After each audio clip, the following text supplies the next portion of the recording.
Nasıl nasıl?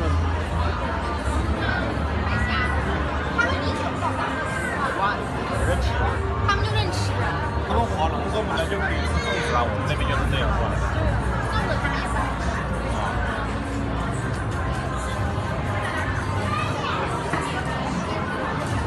它有点侧脸儿，再扭过来一点。OK OK， 走 OK。昨天关键你来不了。那晚了，好爽啊！我昨天在文化中心那边嘛。对呀。